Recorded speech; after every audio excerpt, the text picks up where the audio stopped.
এই ছেলে, এখানে তোমাকে আর একটা কথা বলে রাখছি, তুমি মনে রেখো। তুমি কথাকে উল্টে ধরিও না। আজকে তুমি ঢাকা সাভারে কথা উল্টে ধরেছ, তোমার ভুল হয়েছে, তুমি ভুল শুনেছ। আমি বলেছি টিভিতে আন্তর্জাতিক খেলা, ক্রিকেট, ফুটবল দেখা তো বহু দূরের কথা। আমি বলেছি আন্তর্জাতিক খেলা টিভিতে দেখা তো বহু দূরের কথা, আন্তর্জাতিক খেলার গল্প যেখানে চলে সেখানে বসে থাকাও হারাম। দেখি কোনো মায়ের বেটা এই ফটোকে উল্টে ধরতে পারে।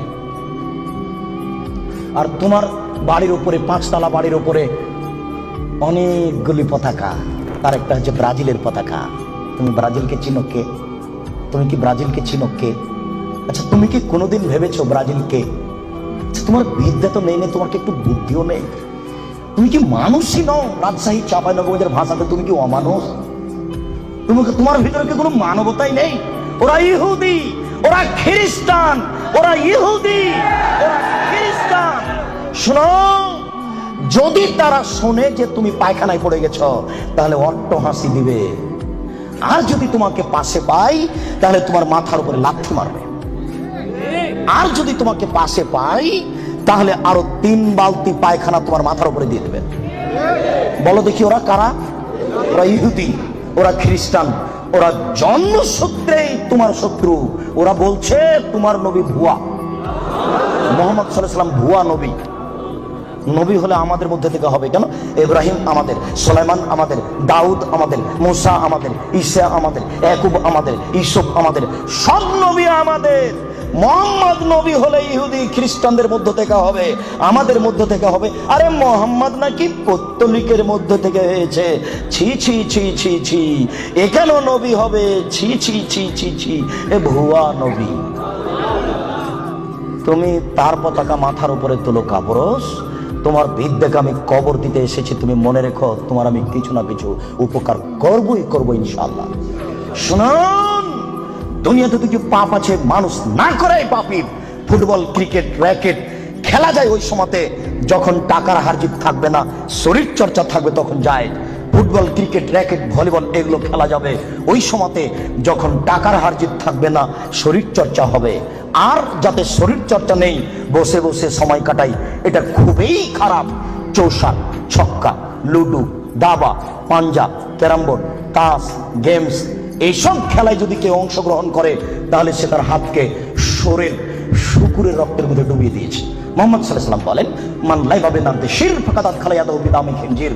কেউ যদি চৌসার, ছক্কা, লুডু, দাবা, পাঞ্জা, ক্যারাম বোর্ড, তাস, গেমস এই ধরনের খেলায় অংশগ্রহণ করে সে তার হাতকে শরীর শুকুরের রক্তের মধ্যে ডুবিয়ে দিয়েছে। তুমি সাবধান থাকো। সম্মানিত উপস্থিতি, রাসূল সাল্লাল্লাহু আলাইহি ওয়াসাল্লাম বলেন, ইন্না মিম্মা আতাখাওয়াফু আলা উম্মতি, আমার উম্মতের উপরে আমি সবচেয়ে যেটা বেশি ভয় করি পৃথিবীর মানুষ, আমি বলে গেলাম মুহাম্মদ সাল্লাল্লাহু আলাইহি ওয়াসাল্লাম, আমার উম্মতের উপরে আমি সবচেয়ে যেটা বেশি ভয় করি, 1 নম্বর ভয় হচ্ছে আমার উম্মত জেনায় লিপ্ত হবে, এইটা আমার ভয়।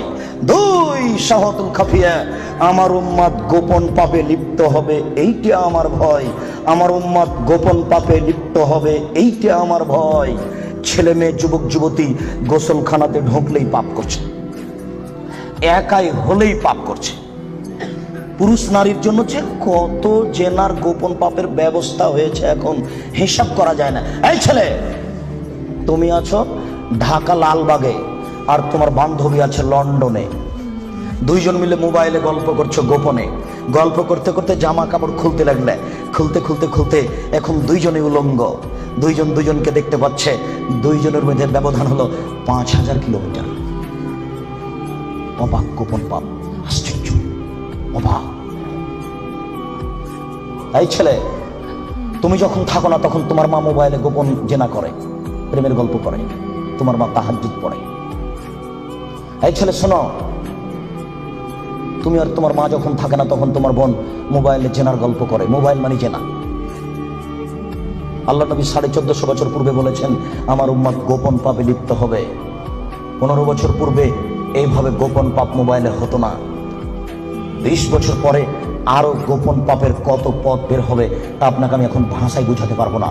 মুহাম্মদ সাল্লাল্লাহু আলাইহি ওয়াসাল্লাম বলেছেন আমার জীবনে বড় ভয়, 1 আমার উম্মত জেনায় লিপ্ত হবে, 2 আমার উম্মত গোপন পাপে লিপ্ত হবে। আপনাকে আমি কি দিয়ে বুঝাই সম্মানিত দিনী ভাই? মুহাম্মদ সাল্লাল্লাহু আলাইহি সাল্লাম বলেন, রাত যখন অর্ধেক হয় তখন সমস্ত আকাশের দরজা খুলে দেওয়া হয়। যে ব্যক্তি আল্লাহর কাছে প্রার্থনা করে তার প্রার্থনা কবুল হয়ে যায়। যে ব্যক্তি যা চায় আল্লাহ তাকে তাই দিয়ে দেন। যে ব্যক্তি বিপদে পড়ে বলে আল্লাহ আমাকে বাঁচাও, আল্লাহ তাকে বাঁচিয়ে দেন। ইল্লাল বাগিন বে ফারজেহা, তবে যার জেনার সম্পর্ক আছে তার কথা কবুল হয় না। এই ছেলে শোনো, তুমি ম্যাট্রিক পরীক্ষা দিয়েছো, আল্লাহর কাছে প্রার্থনা করছো, আল্লাহ আমার রেজাল্টটা ভালো করে দাও, আল্লাহ আমার রেজাল্টটা ভালো করে দাও, আমাকে গোল্ডেন দাও। আর তোমার মা তাহাজ্জুদ পড়ার পরে চোখের পানি ঝরিয়ে বলছে, আল্লাহ আমার ছেলেটাকে একটা ভালো রেজাল্ট দাও, গোল্ডেন দিয়ে দাও আমার ছেলেকে। এইভাবে তোমার মা রাতের অন্ধকারে চোখের পানি অঝর নয়নে ঝরিয়ে কাঁদছে। তুমি যখন থাকো না তখন তোমার মা মোবাইলে প্রেমের গল্প করে। তোমার মা কিয়ামত পর্যন্ত কাঁদলেও তার কথা কবুল হবে না। আমি অনুবাদক, আমি বুঝাতে পারলাম না।